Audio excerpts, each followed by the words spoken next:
আচ্ছা, engineer MD Monirul ইসলাম ভাই, আপনি বলতে পারেন এখন। জি মুশফিক ভাই, আপনার আলোচনাগুলো শুনতেছিলাম আর কি, খুব ভালো লাগতেছিল। আমার মনে হয় এই যে কোরআন শরীফের সংকলন পদ্ধতি, এটা নিয়ে যে আলোচনাটা করলেন, আপনি চাইলে এটার উপরে কিছু বিস্তারিত লেখা কিংবা ভিডিও করতে পারেন। এটা আমার মনে হয় উম্মতের অনেক ফায়দা দিবে আর কি। কারণ নাস্তিকদের যে বিভিন্ন প্রশ্ন, তার মধ্যে এটা একটা কমন প্রশ্ন থাকে। তো আহ, আমি এর সাথে একটু যুক্ত করি আর কি, মানে শুনে আমার কাছে একটু বলতেই মন চাচ্ছে। আমাদের দেশে যেরকম ভাটিয়ালি গান, পল্লী গীতি, লালন গীতি, হাসন রাজার গান, এই গানগুলো কিন্তু মানুষ দীর্ঘদিন মুখে মুখে শুনে আসতেছে, বলে আসতেছে। এখন ওই যে পাগল মন মন রে মন কেন এত কথা বলে, এটা তো যদি কেউ এখন প্রশ্ন করে এটার ওই ওল্ড ম্যানুস্ক্রিপ্ট আমারে দেখাও, আমরা তো কেউ দেখাতে পারবো না, বাট এইটা কিন্তু আমরা এইভাবে সবাই বলে আসতেছি। তো আমাদের যে কোরআন শরীফ, এটাও সেরকমই একটা গ্রন্থ যেটা বহুবার পঠিত হচ্ছে। প্রত্যেকবার নামাজে আমরা পড়তেছি, রমজান মাসে যেটা উদাহরণ দিলেন, আমরা হচ্ছে সারা রমজানে কোরআন তেলাওয়াত করতেছি প্রত্যেক বছর। হাফেজ সাহেবরা পড়তেছেন, আমরা শুনতেছি, এটা ওই সময় থেকে চলে আসতেছে। এখন কেউ যদি জোর করে এই ম্যানুস্ক্রিপ্ট তালাশ করে, আমার তো মনে হয় যে ম্যানুস্ক্রিপ্টের আমার কোনো দরকারই নাই। কারণ তো ওই সময় তো আসলে লিখন পদ্ধতি এত সুন্দর ছিল না। আমি কেন ওই সময় লিখন পদ্ধতি নিয়ে এত গুরুত্ব দিচ্ছি? নবীজি সাল্লাল্লাহু আলাইহি ওয়াসাল্লাম সময় তো মানুষ মুখস্থ করতেন। যেমন মানুষ গান একজন থেকে একজন এইভাবে শুনতে থাকে। আমি এই যে ভাটিয়ালি বা পল্লী গীতির কথা বললাম। তো সুতরাং কোরআন শরীফ নিয়ে যারা মানে প্রশ্ন উঠায়, ওদের কাজই প্রশ্ন উঠানো, তারা উঠাবে, এই হচ্ছে ব্যাপার। একজন যদি না বুঝতে চায়, তাহলে তো জোর করে তাকে বোঝানো যায় না, ব্যাপারটা হচ্ছে এরকম। তো ঠিক আছে মুশফিক ভাই, আমি আপনাকে ওইটা রিকোয়েস্ট করলাম আর কি। আপনি চাইলে এটার উপরে আহ ভালো একটা ভিডিও করতে পারেন। আমার মনে হয় উম্মতের এটা ফায়দা দিবে। জি, মনিরুল ভাই, আপনাকে আপনার মূল্যবান মতামতের জন্য ধন্যবাদ। হ্যাঁ, মনিরুল ভাই, আসলে আমি ভেবেছিলাম আমি এই বিষয়ে একটা বই লিখবো, কিন্তু আমি আসলে শুরু থেকে দ্বিধায় ছিলাম। আসলে কোরআনের মতো ব্যাপার, মানে আমি আসলে নিজেকে অযোগ্য মনে করি। মানে কারণ হচ্ছে আমার মনে হয় যে একটু আলেমরা লিখলে একটু বেশি মানানসই হবে। মানে আমি একটু দ্বিধায় ছিলাম, দ্বিধায় থেকে আমি কাজও শুরু করেছিলাম। কিন্তু পরবর্তীতে আমি দেখলাম যে আসলে মুফতি তাকি উসমানী হাফিজাহুল্লাহর একটা চমৎকার বই, যেটা আমি স্ক্রিনে দেখালাম, উলুমুল কোরআন। জি, এটা বাংলায় জি, অনুবাদ তো হয়ে গেছেই, প্লাস এটার পিডিএফ জি। অ্যাভেলেবল আছে। এবং এই বইটা আসলে আলহামদুলিল্লাহ এটাই আসলে যথেষ্ট। এবং এছাড়া সমকালীন আচ্ছা, প্রকাশন আচ্ছা। থেকে আরেকটা চমৎকার বই মানে বাংলায় অনুবাদ হয়ে বেরো হয়েছে, যে কোরআন সংকলনের ইতিহাস নিয়ে মুস্তাফা আজমের আচ্ছা, একটা বই আছে। তো এই চমৎকার আচ্ছা, দুইটা আচ্ছা। বই বাংলায় এখন চলে আসছে, কাজে আমি চিন্তা করছি আমি অধম, আমি মানে আমার কাছে হ্যাঁ, কেমন হ্যাঁ, জানি মনে বেয়াদবি মনে হয় যে যেমন মাসলা মাসাইল নিয়ে যেমন আলেমদের লেখা উচিত, মানে আমি এই কারণে একটু কেমন যেন মনে হচ্ছিল যে আমি অধম, আমি এটা নিয়ে লিখবো। মানে যদি আমি নাস্তিকদের ইয়া নিয়ে লিখি, তারপর ভাবলাম যে উলুমুল কোরআনের বিষয় তো, এই কারণে আমি একটু নিজেকে একটু দ্বিধা বোধ করছিলাম। পরে দেখলাম যে বাংলায় চমৎকার দুইটা বই, এবং আলহামদুলিল্লাহ এই দুইটা বই পড়লে তো আসলে সমস্ত আলোচনা কভার হয়ে গেছে। এবং এখানে দুইটা বইয়ের বৈশিষ্ট্য হলো যে আমাদের যারা ক্লাসিক্যাল স্কলার আছে, যেমন দেখেন মনিরুল ভাই, দেখেন ব্যাক স্টেজে একজন নাস্তিকদের একজন ব্যক্তি, তিনি এরকম একটা কথা লিখছেন, দেখেন যুগের সাথে সাথে কোরআনের ব্যাখ্যা পাল্টে যাচ্ছে, জি, আল্লাহর জি, কাম জি, মোল্লায় বলে, দেখতেছি। নাউজুবিল্লাহ। হ্যাঁ, দেখেন হ্যাঁ। এই নাদান ভাইদের আমার খুব আফসোস হয়। দেখেন মানে এই ভাইগুলা বোঝে না যে এই যে আমি যে ব্যাখ্যাগুলো বললাম, এটা একটাও হচ্ছে মানে বর্তমান সময়ের স্কলারদের বানানো ব্যাখ্যা না, বরং এই প্রত্যেকটা হচ্ছে ক্লাসিক্যাল স্কলারদের ব্যাখ্যা, এবং সরাসরি সাহাবীদের থেকে এই কথাগুলো আসছে। আমরা একটু আগেই অবশ্যই। দেখলাম মুফতি তাকি উসমানী ইবনুল জাজারি রাহিমাহুল্লাহ থেকে সরাসরি যে কথাগুলো, আমি কিন্তু দেখালাম জি, ইবনুল জি, জাজারি রহমান আন নাসর ফিল কিরাআতিল আসর, এই কিতাব থেকে, জি, এবং জি, পুরো আরবি টেক্সটও দেওয়া ছিল, আপনারা দেখছেন ভিডিওতে সেখানে, এবং জি, অনুবাদটা দেওয়া হয়েছে। এবং এই ব্যাখ্যাগুলো হচ্ছে ইমাম মালিক রহিমাহুল্লাহ এই এই ধরনের অভিমত পোষণ করতেন কোরআনের আরব কিরাতের ব্যাপারে। ক্লাসিক্যাল জি, স্কলার জি, এই ব্যাখ্যাগুলো করতেন, এবং এগুলো সব সাহাবী তাবেদের থেকে। এবং এই যে রাসূল সাল্লাল্লাহু আলাইহি ওয়াসাল্লামের সাহাবীরা লিখছেন, এগুলো তো আমাদের লিয়াহ না, এগুলো হচ্ছে ক্লাসিক্যাল। এগুলো ব্যাখ্যাগুলো পাল্টায় নাই, আমরা জি, হইতেছে ক্লাসিক্যাল স্কলারদের থেকে উদ্ধৃত করি। ফাথুল বাড়ির ভিতরে আলোচনা, এই ধরনের আলোচনাগুলো আছে, ফাথুল বাড়ি থেকে উদ্ধৃত জি, করা হয়েছে, ইমাম ইবনে জি, হাজার জি, থেকে। তারপরে হচ্ছে এই বোকা লোকগুলো আসলে বুঝে নাই, নাদানগুলো হচ্ছে শুধু আসিফ মহিউদ্দিনের লাইভ দেখে, সেখানে যে একটা কথা শুনে এরা হচ্ছে চিন্তা করতে অক্ষম। আমরা যে এই যে স্ক্রিনে শো করে করে দেখাইলাম যে ইবনে হাজারের ফাতুল বাড়িতে এটা কোট করা হয়েছে, আমি আমি কিন্তু খন্ড নাম্বার পৃষ্ঠা নাম্বারও বলে দিছি, ভিডিওতে কিন্তু রেকর্ড আছে। ইবনুল জাজারের হুম, আর নাশর ফিল কিরাআতিল আশর, এই গ্রন্থের খন্ড পৃষ্ঠা নাম্বার সব আমি বলে দিছি একটু আগে। কিন্তু এরা জি, জি, সেগুলো জি, কিছু শুনে নাই, এরা আসলে বুঝতে অক্ষম। আমরা জাস্ট আমি এদেরকে বকা দিই না, মানে বকা দেওয়ার আমি পক্ষপাতি না, আমি জাস্ট আল্লাহর কাছে দোয়া করি, আল্লাহ এই অবুঝ বান্দাগুলোকে একটু বুঝ দাও। এরা হইতেছে নাস্তিকদের লাইফ গুলোতে দেখা যায় নাস্তিকরা খুব কনফিডেন্টলি চাপাবাজি গুলো করে যে এই মোল্লা এই করছে হ্যাঁ সেই হ্যাঁ করছে, এগুলো হ্যাঁ শুনে এরা মানে ইয়া হয়ে যায়। কিন্তু ব্যাপার হইতেছে হ্যাঁ, আমি হয়তো অত চাপাবাজি তারা যেভাবে চিল্লাচিল্লি করে ওইভাবে গলাবাজি করতে পারি না, হ্যাঁ, আর চাপাবাজি জি তো জি আমি কখনো করতেই পারি না। আমি হইতেছে জি রেফারেন্সে জি যেটা আছে সেই রেফারেন্সেরটাই বলে, আমি আসলে চাপাবাজি আসলে পারি না। কিন্তু এটা আসলে জি জি নাস্তিকরা হয়তো বাকচতুর, তারা হয়তো বলে ওইটা শুনে তার প্রভাবিত হয়। তো এই আল্লাহর বান্দাগুলোর জন্য দোয়া, আল্লাহ এদেরকে যেন বুঝলেন। আর ব্যাপার হইতেছে মনিরুল ভাই, আমি একটা বিষয় অ্যাড করি জি প্রাসঙ্গিক জি ভাবে, যে জি জি আসলে আমরা মানে ঔপনিবেশিক বা কলোনিয়াল চিন্তায় অভ্যস্ত হয়ে গেছি, যেটা আমি আরো একটা যুক্ত করি। যেমন দেখেন, যখন হইতেছে মধ্যযুগীয় যুগ মানে মধ্যযুগ বলা হয়, তখন আমরা অটোমেটিক্যালি ধরি না অন্ধকার যুগ, তাই না? অন্ধকার যুগ জি জি জি একটা খারাপ কিছু, মধ্যযুগীয় বর্বরতা। কিন্তু ভাই দেখেন, মধ্যযুগে অন্ধকারাচ্ছন্ন ছিল কোথায়? ইউরোপ ছিল, তাই না? ইউরোপ তখন অনুন্নত ছিল। Europe definitely. তখন হইতেছে আমাদের ইসলামিক ওয়ার্ল্ড কিন্তু তখন ছিল সব থেকে আলোকময়, তাই না? আমাদের তখন জি জি ক্লাসিক্যাল পিরিয়ড ছিল। তখন হইতেছে মুসলিমরা সব থেকে মানে অর্থনৈতিক ভাবে, সামরিক ভাবে, জ্ঞানগত ভাবে মুসলিমরা তখন সব থেকে সমৃদ্ধ ছিল। কাজে মধ্যযুগ কিন্তু অন্ধকার না আমাদের জন্য, এটা ওদের জন্য অন্ধকার। ওদের তখন হইতেছে ইয়ে করা হইতো, মানে আমি কেউ বিজ্ঞান চর্চার জন্য অনেককে কিন্তু চার্চ তখন অত্যাচার করছে, ঠিক আছে? তখন হইতেছে মুসলিমরা গ্লোব দিয়ে তখন হচ্ছে স্পেনে বা বিভিন্ন জায়গায় তারা মানে ভূগোল শিক্ষা দিত, যে সময় ইউরোপে পৃথিবী গোল বলার জন্য মানুষকে মারা হইতো। শুধু তাই না, শুনলে অবাক হবেন মনিরুল ভাই, যে জি জি বাইবেলের অনুবাদ নিষেধ ছিল। মানে মানে বাইবেলের প্রথম যিনি ইংরেজিতে অনুবাদ করছেন, মানে ওল্ড ইংলিশে, মানে হুম মধ্যযুগে ওল্ড ইংলিশে, তাকে হইতেছে পোড়ায় মারা মানে তার সে মারা যাওয়ার পরে তার লাশ মানে তার হইতেছে দেহাবশেষ তুলে সেটাকে আগুনে পোড়ানো হয়েছে এবং সেটাকে আবার নদীতে উড়াই দেওয়া হয়েছে ছাই, ঠিক আছে? এটা হচ্ছে ইতিহাস, জি জি এটা সাক্ষ্য দেয়। আমি নামটা ভুলে গেছি, নামটা বলে আরো ভালো হতো। যিনি প্রথম হ্যাঁ বাইবেলকে ওল্ড ইংলিশ অনুবাদ করছেন, মানে বাইবেল অনুবাদ করা নিষিদ্ধ ছিল ক্যাথলিক ওয়ার্ল্ডে। পরবর্তীতে প্রোটেস্ট্যান্ট রিফর্মের যখন হয়, তখন তারা হইতেছে অনুবাদগুলোর ব্যাপারে তখন তারা ইয়া করছে। প্রোটেস্ট্যান্ট কিন্তু প্রোটেস্ট্যান্ট তো নতুন, মানে 15-16 শতকে এরা আসে, তার আগ পর্যন্ত প্রথম 1000 বছরে মানে খ্রিস্টান ইউরোপের এই অবস্থা ছিল। মুসলিমরা হইতেছে রাসূল সাল্লাল্লাহু আলাইহি ওয়াসাল্লামের থেকে প্রথম দিন থেকে হইতেছে নামাজে 5 ওয়াক্ত নামাজে তারা সূরা কিরাত পড়ে, তাই না? পুরো উল্টা একটা দিক। হুম হুম মানে হুম মুসলিম যারা আলেম ওলামা তারা চাইতেন যে মানে এটা তো একদম আবশ্যিক, নামাজ পড়া তো আবশ্যিক, তাই না? প্রত্যেকটা মুসলিমই জি কিন্তু জি কোরআন নিজের মুখে পড়ে, তাই না? জি সেখানে খ্রিস্টানদের হচ্ছে বাইবেলের সাথে কোনো ইয়ে ছিল না। এই কারণে জি জি ইউরোপিয়ানরা এবং ঔপনিবেশিকরা এইভাবে চিন্তা করে যে ম্যানুস্ক্রিপ্ট কোথায়, ম্যানুস্ক্রিপ্ট না থাকলে ভিত্তি কি। ওরা এটা বুঝেই না এবং ওদের ফ্রেম থেকে প্রশ্ন ছুড়ে দেয়। আফসোস যে আমরাও ওদের ফ্রেমে অভ্যস্ত হয়ে গেছি। আর ওরা হ্যাঁ ম্যানুস্ক্রিপ্ট কই, ম্যানুস্ক্রিপ্ট কই। যদিও ম্যানুস্ক্রিপ্ট জি আছে, জি ঠিক জি আছে, কিন্তু তারপর আমরা হয়রান হয়ে যাই, হ্যাঁ ম্যানুস্ক্রিপ্ট এই কেন, তাহলে কি সংরক্ষিত নাই? কিন্তু আমাদের তো এটা দরকারই নেই, আমাদের পুরো ভিন্ন ট্রেডিশন। সেটাই। ওদের ট্রেডিশন আমাদের ট্রেডিশন তো এক না, আমরা আসলে ঔপনিবেশিক চিন্তায় অভ্যস্ত হয়ে গেছি। এবং হুম দেখবেন হুম নাস্তিকরা হইতেছে এই ঔপনিবেশিকরা যেইভাবে বলে, যেই বয়ান দেয়, ওরা ওইগুলাকেই, নাস্তিকরা হইতেছে মিলিট্যান্ট সেকুলার। আর হচ্ছে বাংলাদেশে কিছু বুদ্ধিজীবী আছে, এরা কিন্তু মিলিট্যান্ট সেকুলার না, এরা হচ্ছে একটু সফট সেকুলার। কিন্তু দিন শেষে সবই সেকুলার লিবারেল।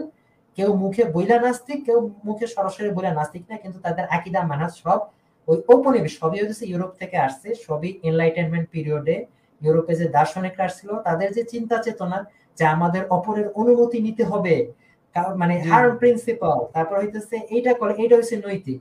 এই যে যে হুম হুম শিখাই হুম দিছে ঔপনিবেশিক বাবারা, ওই বাপদের থেকে যেটা তারা শিখছে ওইটাই তারা আওড়ায়। কিন্তু ভাই আমাদের ট্রেডিশন পুরো ভিন্ন। আমাদের পুরো আলাদা একটা, আমাদের একটা আলাদা সিস্টেম আছে, আমাদের পরিপূর্ণ আমাদের কাঠামো আছে, আমাদের কিতাব থেকে শুরু করে আমাদের নৈতিকতা আলাদা কাঠামো আছে। আফসোস এরা হইতেছে বছরের পর বছর এরা ঔপনিবেশিক আমলে তারা হইতেছে মুসলিম দেশগুলোকে তারা কবজা করে হইতেছে একটা শিক্ষিত বাবু শ্রেণী তৈরি করছে। এর মানে এই না যে আমি শিক্ষা দীক্ষার আমি বিরোধিতা করেছি, তা কিন্তু না, কিন্তু তারা শিক্ষার মধ্যে হ্যাঁ হইতেছে হ্যাঁ ঔপনিবেশিক চিন্তা ঢুকাই দিচ্ছে। এবং আমাদের মিডিয়া থেকে শুরু করে শিক্ষা ব্যবস্থায় সব জায়গায় আজ অবধি যার প্রতিফলন আমরা দেখি, যে কারণে আসলে আমাদের শিক্ষিত মুসলিমরা অনেক সময় ধাঁধায় পড়ে যায়। এটা কিন্তু আমাদের মুসলিম ভাই বোনদের দোষ না, এটা আসলে সিস্টেমের দোষ। সেটাই। এই হুম সিস্টেমের সিস্টেমের। থেকে যে আমাদের মন মগজ যে ধোলাই হয়ে যায়, এই ধোলাই থেকে জি বাঁচার জন্য আরো নলেজ প্রয়োজন। নলেজ, আমাদের ট্রেডিশনের ব্যাপারে বিশুদ্ধ নলেজ। এই নলেজটা থাকলে তাহলে ইউরোপিয়ান ন্যারেটিভ, কলোনিয়াল ন্যারেটিভকে চ্যালেঞ্জ করার মতো মানসিক শক্তি তৈরি হয়। যদি নলেজটা না থাকে তাহলে দেখা যায় শিক্ষিত মানুষ কিন্তু এই জায়গায় চিন্তা করতে অক্ষম। ওই যে দেখেন না মনিরুল ভাই, যে আজকে একটা ভাইরাল ঘটনা, যে ঢাকা ইউনিভার্সিটির এক টিচার হিজাব পড়ছে, এটা কি বাঙালি সংস্কৃতি বলে অভিযোগ তুলছে, অথচ হ্যাঁ উনি হ্যাঁ নিজে হ্যাঁ উনি ট্রাই করা। কি মানে ব্রেন ওয়াশ ওনাকে দেখেন বলা মানে। উচিত আপনি লুঙ্গি পরে আসেন, লুঙ্গি গেঞ্জি ফতুয়া এগুলো পরেন। হ্যাঁ, কি ও পরে কিন্তু ওই ঘুরতেছেন কেন? ইউরোপিয়ান ওইটাই কি আব্বাদের বাঙালি যে সংস্কৃতি নাকি? এবং হইতেছে ও তো এবং জানেও না তো, বেঙ্গল মানে এই রেনেসান্সের সময় ধরনের থেকে। বাঙালি এখানে এটা সে টেনে নিয়ে আসতেছে কেন? হ্যাঁ, এবং ভাই এই আমি কয়েকদিন সেকুলারিজমটা। আগে একটা পোস্ট করেছিলাম। জি আফগানিস্তানের খেলোয়াড়রা হচ্ছে এই যে বিশ্বকাপে যাচ্ছে, তারা গ্রুপ একটা ফটো তুলেছে, তারা হচ্ছে আপনার পাঞ্জাবি এবং হচ্ছে পায়জামা পরে হচ্ছে ফটো তুলেছে। এটা তাদের সংস্কৃতি। তারপরে হুম, হচ্ছে আপনি দেখবেন ক্রিস্টিয়ানো রোনালদো, সে হচ্ছে আরব লিগ গুলাতে খেলতেছে, তার অনেক হচ্ছে জুব্বা পরিহিত হচ্ছে ছবি আছে, সে এগুলো হুম, পরে হুম। ছবি তুলেছে। তা আমাদের বাংলাদেশে যারা কোট টাই এবং হচ্ছে পরে হচ্ছে যারা ছবি তুললো, আমাদের খেলোয়াড়রা কই কাউকে তো বলতে শুনলাম না যে তোমরা বাঙালি সংস্কৃতি ফলো বাঙালি করো না। সংস্কৃতি কিনা, এটাই কি কিন্তু একটা আমি আচ্ছা, এটাই কি বাঙালি সংস্কৃতি? জি ভাই। তো যাই হোক, আহ, আচ্ছা, জিনেশ ভাই। প্রশ্নে আরেকটা চলে বিষয় একটু যাচ্ছিলাম। যুক্ত করে শেষ করে, হ্যাঁ শান্ত ভাই, জি। একটু জি জি জি। আমাকে 1 মিনিট সময় দেন। আর আরেকটা বিষয়, আসলে এগুলো নিয়ে কথা হওয়া উচিত, মানে আমার মনে হয় 5টা প্রশ্নের উত্তর দেওয়ার থেকে এই বেসিক করে যান। মানে আমাদের দেশের এই যে সেকুলারিজমটা, এটার হইতেছে আপনার পোস্ট মানে ব্রিটিশ আমলে এই যে বেঙ্গল রেনেসা বা বাঙালি রেনেসা যেটা হয়েছে, যেখান থেকে রামমোহন রায়, ঈশ্বরচন্দ্র বিদ্যাসাগর বা এরা এই যে কলকাতা কেন্দ্রিক যে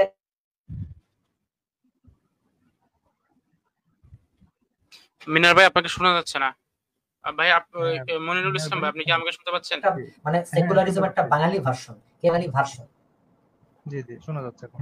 ইউরোপিয়ান সেকুলারিজম একটা বাঙালি ভাষণ। এই যে ঢাকা ইউনিভার্সিটির টিচার থেকে শুরু করে বাংলাদেশের বুদ্ধিজীবী, এরা হইতেছে এই বাঙালির যে মানে যে ভার্সনটা, এটার তারা হইতেছে অনুসারী, তারা হইতেছে ওইভাবে ব্রেইন ওয়াশ চিন্তাধারা, যেটা হুম হইতেছে হুম। যেটা হচ্ছে হিন্দুইজমের সাথে রিলেটেড, ওইটাকে তারা বাঙালির সংস্কৃতি হিসাবে ধরে নিতে অভ্যস্ত। কিন্তু যে ইসলামিক যে ট্রেডিশনটা হাজার বছর ধরে বাংলায় আছে, সেটাকে ওরা হুম। বহিরাগত সংস্কৃতি বলবে, মানে কারণ ওরা ব্রেইন ওয়াশড, কারণ ওরা আসলে চিন্তা করতেই পারে না।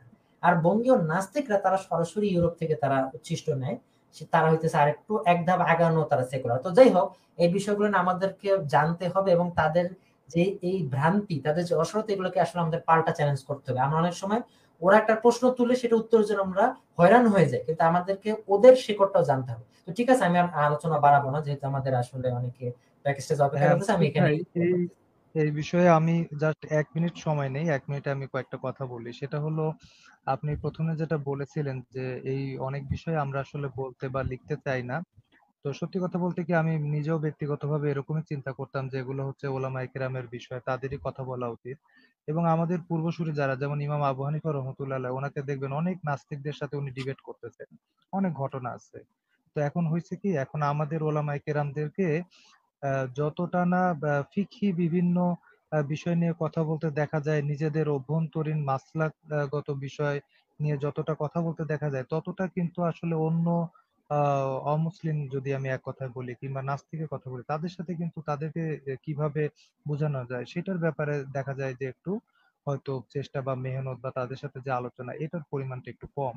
তো এই কারণে দেখা যাচ্ছে যে আসলে না চাইতেও আমিও ব্যক্তিগতভাবে আহ এই ময়দানে মেহনত করতেছি। হ্যাঁ, আমি নিজেও একটা আমার বই লিখেছি, দ্য গ্র্যান্ড ডিজাইনার, এটা। তো এই বইটাতে আমি আপনার হচ্ছে ছোট্ট একটা বিষয় তুলে ধরছি। এটা হচ্ছে এই যে আপনি যে মধ্যযুগের কথা বলতেছিলেন, তো সেটার আমি একটা কারণ এখানে লিখছি এইভাবে, যে ক্রুসেডারদের সুদূর প্রসারী ষড়যন্ত্রের অংশ হিসেবে ইসলামী স্বর্ণযুগ আড়াল করা বা মুসলিম বিজ্ঞানীদের পরিচয় লুকানো এবং তাদের পরিচয় নিয়ে বিভ্রান্তির সৃষ্টি করার ঘৃণ্য প্রচেষ্টা, এটা আসলে এই ক্রুসেডারদেরই একটা অংশ। তো মধ্যযুগ যে অন্ধকারাচ্ছন্ন ও বর্বর ছিল, তবে সেটি মুসলিম সভ্যতা নয়, বরং তখন গোটা ইউরোপীয় অন্ধকার ও কুসংস্কারাচ্ছন্ন ছিল। আমি এখানে ছোট্ট একটা ঘটনা বলি, আমি এখানে রেফারেন্স দিয়ে ঘটনাটা লিখছি, যেখানে একটা মজার ঘটনা। 15 শতকেও ইউরোপের মানুষ বিশ্বাস করত যে মমি খেলে মাথা ব্যথা, হৃদরোগ, এমনকি ক্যান্সারও সেরে যায়। তাদের এই ভুল ধারণার পেছনে কারণ ছিল, তারা মমিয়া শব্দের অনুবাদ করেছিল মমি। অর্থাৎ ওই সময় কিন্তু ইউরোপিয়ানরা হচ্ছে আরবদের যে বিভিন্ন, তারা যে সাহিত্য এবং হচ্ছে বিজ্ঞান, জ্ঞান বিজ্ঞানে এগিয়ে গেছে, তাদের বইগুলো সমানে তারা অনুবাদ করতেছিল। তো মমিয়ার অর্থ তারা করছে হচ্ছে মমি। ইউরোপে তখন মমির চাহিদা এত বেশি ছিল যে মিশরের কবরস্থানগুলোতে নিয়মিত চোর হানা দিয়ে মমি আর মৃতদেহ চুরি করতো। তো মমিয়া আসলে হচ্ছে এক ধরনের একটা ঔষধ, যেটা ওই সময় তারা হচ্ছে নাম দিয়েছিল মমিয়া। তো দেখেন ওরা মমি আর অনুবাদ মনে করছে যেটা হচ্ছে মমি, ওই মিশরের মমিগুলা তখন প্রচুর পরিমাণে চুরি হতো। আমি আমার বইতে রেফারেন্স সহকারে এটা লিখছি। তো আসলে সত্যি কথা বলতে কি ইউরোপের অবস্থা তখন এরকমই ছিল, এবং হচ্ছে তারা নামগুলো পর্যন্ত দেখেন চেঞ্জ করে ফেলছে। আমি আমার বইতে লিখছি বীজগণিতের জনক আল খাওয়ারিজমি, এনার নাম হয়ে গেল অ্যালগোরিদম, মানে অ্যালগোরিজম, এই আল খাওয়ারিজমি থেকে অ্যালগোরিজম হয়ে গেল। এরপরে আপনার হচ্ছে প্রথম মানচিত্র অঙ্কনকারী আল ইদ্রিস, তার নাম হয়ে গেছে দ্রেসেস। নামের কি কোনোদিন গ্রিক হয়? মানে একটা মানুষের নাম। তারপরে আমরা এই যে বলি হচ্ছে আপনার যেটা হচ্ছে গণিতের ক্ষেত্রে অ্যালজেব্রা, ঠিক আছে, আলজিব্রা থেকে তারা অ্যালজেব্রা বানিয়ে ফেললো। তো একটা মানুষের নাম পর্যন্ত তারা হচ্ছে অনুবাদ করছে, মানুষের নাম তো অনুবাদ হয় না। আমি যদি জি নিউটনের জি নাম বা আইনস্টাইনের নাম যদি এখন আমি আইনউদ্দিন লিখি, এটা কি হইলো? আইনউদ্দিন কি কখনো আইনস্টাইনের বাংলা অনুবাদ? তো তারা হচ্ছে এই ধরনের কাজগুলো করেছে, মানে মুসলিম বিজ্ঞানীদের নামগুলো পর্যন্ত তারা অনুবাদ করে সেটাকে গ্রিক বা হচ্ছে তাদের ওই ল্যাটিন ভাষার মতো করে করতে, এই হচ্ছে অবস্থা। তো যাই হোক, ঠিক আমি আছে। আচ্ছা মনিরুল ভাই, ভাই, ঠিক আছে, হ্যাঁ, হ্যাঁ, আমাদের অনেক বক্তব্য নেক্সট আমি গেল। আমি এই নেক্সট স্টেজে। প্রশ্নটা করি আর কি।